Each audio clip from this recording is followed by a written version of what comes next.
Os princípios da verdade são 7.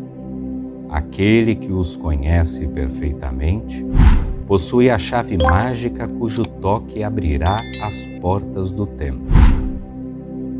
O Kybalion, os 7 princípios herméticos.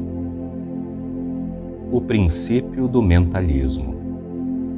O todo é mente, o universo é mental. Este princípio contém a verdade de que tudo é mente. Explica que o todo, que é a realidade substancial, que subjaz a todas as manifestações e aparências que conhecemos pelo nome de universo material, fenômeno da vida, matéria, energia e, em suma, tudo o que é evidente a nossos sentidos materiais, é espírito, que em si mesmo é iconoxível e indefinível, mas pode ser considerado como uma mente universal, infinita e vivente. Também explica que o mundo ou universo fenomenal não passa de uma criação mental do todo, sujeita às leis das coisas criadas, e que o universo, como um todo, em suas partes ou unidades, tem sua existência na mente do todo, em cuja mente vivemos, nos movemos e temos nossa existência. Ao estabelecer a natureza mental do universo, esse princípio explica todos os fenômenos mentais e psíquicos que ocupam grande parte da atenção pública e que, sem tal explicação, seriam ininteligíveis e desafiariam toda a interpretação científica. A compreensão deste princípio hermético do mentalismo permite que o indivíduo apreenda facilmente as leis do universo mental e passe a aplicá-la a seu bem-estar e aperfeiçoamento. O estudante hermetista é capaz de aplicar de modo inteligente as grandes leis mentais, em vez de empregá-las de maneira fortuita. Com a chave mestra em seu poder, o estudante poderá abrir as diversas portas do templo psíquico e mental do conhecimento e entrar por elas livre e inteligentemente. Este princípio explica a verdadeira natureza da força, da energia e da matéria, e como e por que elas são subordinadas ao domínio da mente. Um dos mais antigos mestres herméticos escreveu há muito tempo: aquele que compreende a verdadeira natureza mental do universo está bem avançado no caminho da maestria. E essas palavras são tão verdadeiras hoje como no tempo em que foram escritas. Sem esta chave mestra, a maestria é impossível e o estudante baterá em vão nas diversas portas do templo. O princípio da correspondência. Assim em cima como embaixo, assim embaixo como em cima. Este princípio contém a verdade de que sempre há uma correspondência entre as leis e os fenômenos dos diversos planos do ser e da vida. O velho axioma hermético assim o explicava: assim em cima como embaixo, assim embaixo como em cima. A compreensão desse princípio dá ao homem os meios de resolver muitos paradoxos obscuros e segredos ocultos da natureza. Existem planos fora dos nossos conhecimentos, mas, quando lhe aplicamos o princípio da correspondência, chegamos a compreender muita coisa que, de outro modo, nos seria impossível compreender. Este princípio é a aplicação e manifestação universal nos diversos planos do universo material, mental e espiritual. É uma lei universal. Os antigos hermetistas consideravam este princípio como um dos mais importantes instrumentos mentais, por meio dos quais o homem pode ver além dos obstáculos que encobrem à vista o desconhecido.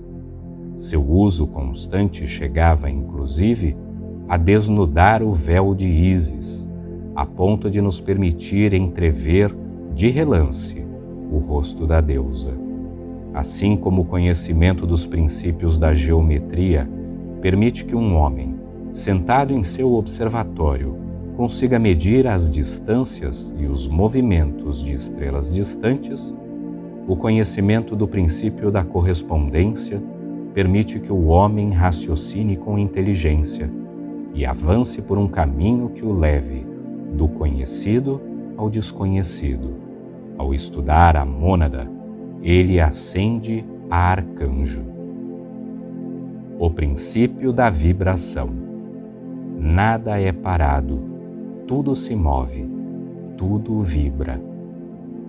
Este princípio encerra a verdade que tudo está em movimento, tudo vibra, nada está parado.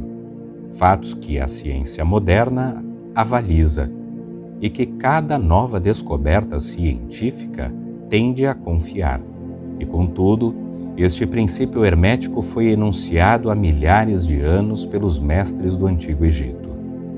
Este princípio explica que as diferenças entre as diversas manifestações de matéria, energia, mente e espírito resultam, em grande parte, de índices variáveis de vibração, desde o todo, que é puro espírito, até a forma mais grosseira da matéria.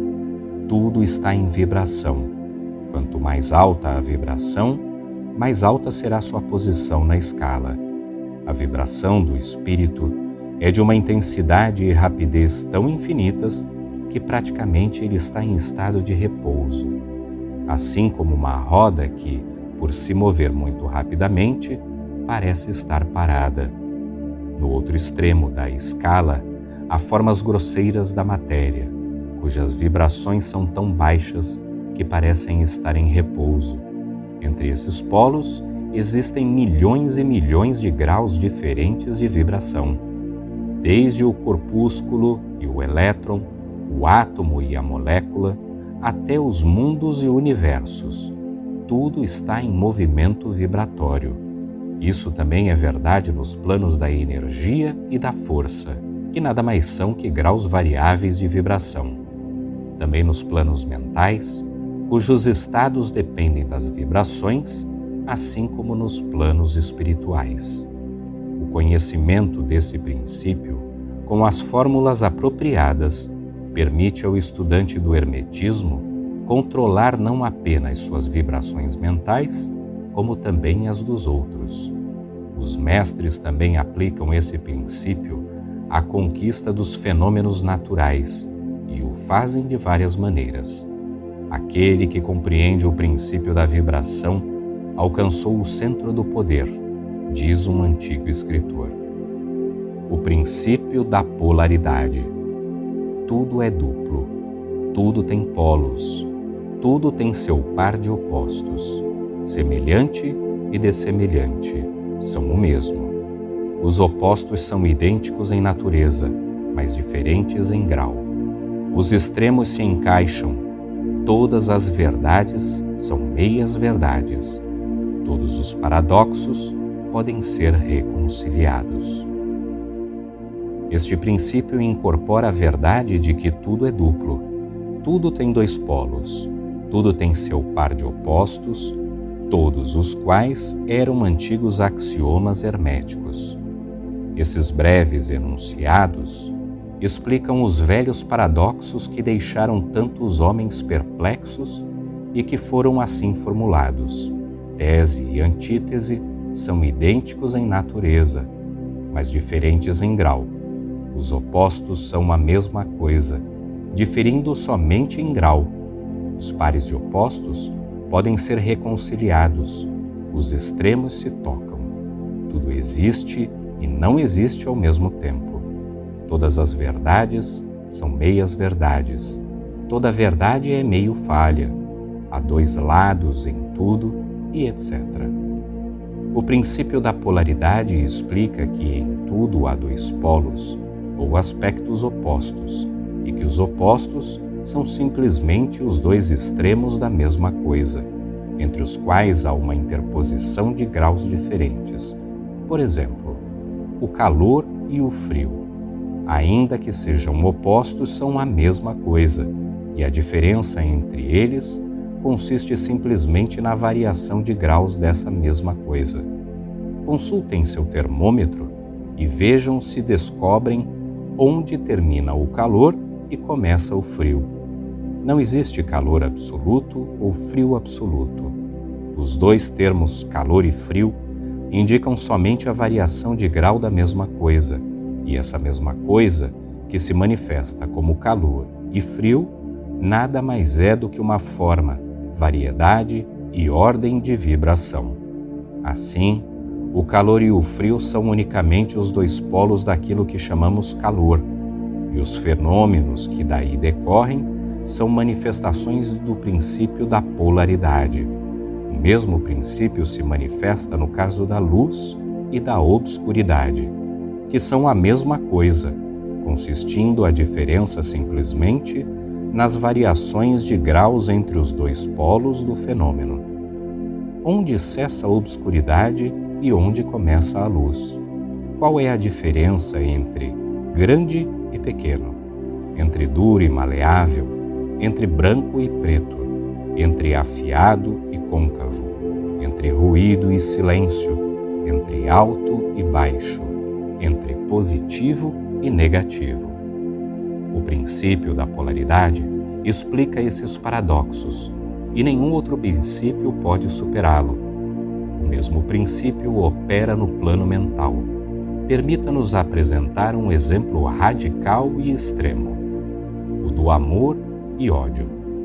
Dois estados mentais que, à primeira vista, parecem totalmente distintos. Ainda assim, há graus de ódio e graus de amor, e um ponto médio em que podem usar, por exemplo, os termos apreço ou desapreço, os quais se confundem tão completamente que não conseguimos saber se sentimos apreço ou desapreço, ou não se trata nem disso nem daquilo, e todos são apenas graus da mesma coisa, como você compreenderá se dedicar alguns momentos à reflexão. E mais do que isso, coisa que era da máxima importância para o hermetista, é possível mudar as vibrações de ódio em vibrações de amor, tanto em nossa própria mente quanto na mente dos outros. Muitos dos que ora observam esta lei já passaram por experiências pessoais de transformação rápida e involuntária, do amor em ódio ou do inverso, quer isso se tenha dado com eles mesmos, quer com outros. E desse modo, você terá um vislumbre da possibilidade que isso se caracteriza pelo uso da vontade, por meio das fórmulas herméticas. Bem e mal, nada mais são, portanto, que polos opostos de uma mesma coisa, e o hermetista conhece a arte de transformar o mal em bem, mediante a aplicação do princípio da polaridade. Em resumo, a arte da polaridade torna-se uma fase da alquimia mental, conhecida e praticada pelos mestres herméticos antigos e modernos. A compreensão desse princípio permitirá a uma pessoa modificar sua própria polaridade, assim como a dos outros, desde que ela consagre o tempo e o estudo necessário ao domínio dessa arte. O princípio do ritmo. Tudo tem fluxo e refluxo, tudo tem suas marés, tudo sobe e desce, tudo se manifesta por oscilações compensadas. A medida do movimento à direita é a medida do movimento à esquerda. O ritmo é a compensação. Este princípio incorpora a verdade de que em tudo se manifesta um movimento, mensurado para a frente e para trás, um fluxo e refluxo, um movimento de atração e repulsão, um movimento semelhante ao do pêndulo, uma maré enchente e uma maré vazante, uma maré alta e uma maré baixa, entre os dois polos que existem. de acordo com o princípio da polaridade de que tratamos há pouco. Existe sempre uma ação e uma reação, uma marcha e uma retirada, uma subida e uma descida. É assim nas coisas do universo, nas estrelas, nos mundos, nos homens, nos animais, na mente, na energia e na matéria. Esta lei é manifesta na criação e destruição dos mundos, na ascensão e queda das nações, na vida de todas as coisas e, finalmente, nos estados mentais do homem. E é estes últimos que o hermetista atribui maior importância à compreensão do princípio. Os hermetistas apreendem o sentido desse princípio encontrando sua aplicação universal e descobriram também certos meios de dominar seus efeitos neles próprios, mediante o uso de fórmulas e métodos apropriados. Eles aplicam a lei mental da neutralização. Eles não podem anular o princípio ou impedir as suas operações, mas aprenderam como se escapa a seus efeitos neles mesmos, dependendo, até certo grau, do domínio deste princípio. Aprenderam como usá-lo em vez de serem usados por ele. É neste e em outros métodos que consiste a arte dos hermetistas. O mestre hermetista se polariza no ponto em que deseja repousar e então neutraliza a oscilação rítmica pendular, que tenderia a conduzi-lo ao outro polo. Todos os indivíduos que atingiram qualquer grau de autodomínio fazem isso até certo ponto, de modo mais ou menos inconsciente, mas o mestre o faz conscientemente e pelo uso da vontade, e ele termina por atingir um grau de equilíbrio e firmeza mental quase inacreditável pelas massas populares, que são levadas para a frente e para trás como um pêndulo. Esse princípio e o princípio da polaridade foram minuciosamente estudados pelos hermetistas, e os métodos para refutá-los, neutralizá-los e usá-los constituem uma parte importante da alquimia mental do hermetismo. O princípio da causa e efeito. Toda causa tem seu efeito, todo efeito tem sua causa. Tudo acontece de acordo com a lei. O acaso nada mais é do que um nome dado a uma lei não conhecida. Há muitos planos de causalidade, mas nada escapa à lei. Este princípio incorpora o fato de que há uma causa para todo efeito, e um efeito a partir de toda causa. Explica que tudo acontece de acordo com a lei, nada acontece sem razão, que o acaso não existe, que embora existam vários planos de causa e efeito, e que os planos superiores dominem os planos inferiores, nada pode se esquivar inteiramente à lei.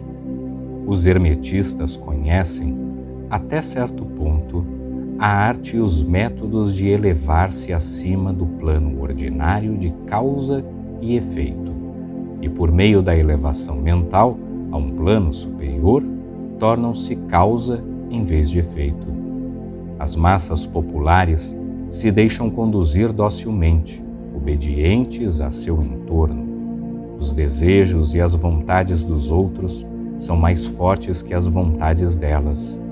A hereditariedade, a sugestão e outras causas exteriores movem-nas como se fossem peões no tabuleiro de xadrez da vida. Mas os mestres, elevando-se ao plano superior, dominam sua disposição de espírito, seu caráter, suas qualidades e seus poderes, tão bem como o espaço circundante, o que os converte em motores em vez de peões.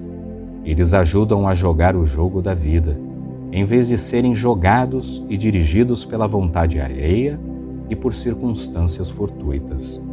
Eles usam o princípio em vez de serem joguetes em suas mãos.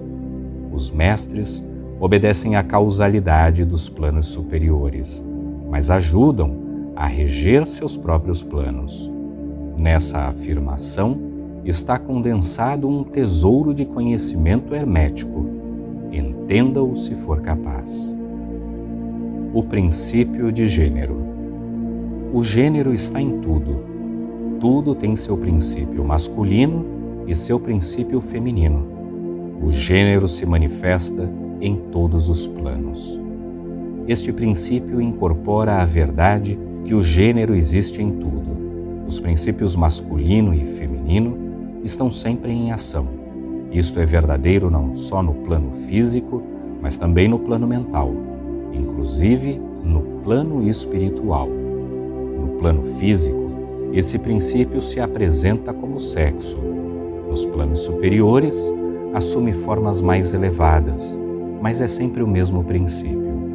Nenhuma criação, quer física, quer mental ou espiritual, é possível sem este princípio. A compreensão das suas leis poderá esclarecer muitos temas que deixaram perplexa a mente dos homens.